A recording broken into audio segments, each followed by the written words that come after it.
আসসালামু আলাইকুম রহমাতুল্লাহি ওবারাকাতুহু। আমার আজকের রেসিপি কাঁঠালের বিচি ও জালি কুমড়ার পাতা ভর্তা। প্রথমে আমি গাছ থেকে জালি কুমড়া পাতাগুলো নিলাম।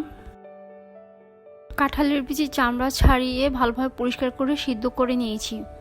জালি কুমড়োর পাতাকে টেলে নিয়েছি, রসুনগুলোকে ভালোভাবে টেলে নিয়েছি এবং শুকনা মরিচ ভালোভাবে টেলে নিয়েছি এবং পেঁয়াজ কেটে নিয়েছি। এক এক করে সকল উপকরণ শিলপাটায় ভালোভাবে বেটে নিব। শিলপাটার বাটা ভর্তার মধ্যে আলাদা একটা মজা আছে, যা যদিও আমরা এখন সহজ করার জন্য ব্লেন্ডারে অনেকে ভর্তা বাটি, কিন্তু শিলপাটার ভর্তাই আলাদা মজা। নতুন নতুন মজাদার রেসিপি পেতে আমাদের পাকশিল্প চ্যানেলটিকে সাবস্ক্রাইব, লাইক ও কমেন্ট করে আমাদের সাথে থাকুন।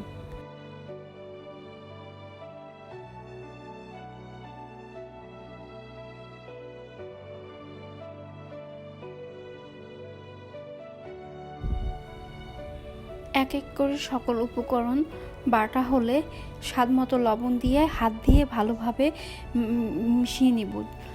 ভর্তাটা যত ভালোভাবে মিশিয়ে নেওয়া হবে ততই ভালো লাগবে। তারপর আবার পাটায় বেটে নিব। বাটা শেষে সরষের তেল দিয়ে মাখিয়ে নিব। তৈরি হয়ে গেল আমাদের মজাদার কাঁঠালের বিচি ও জালি কুমড়া পাতার ভর্তা।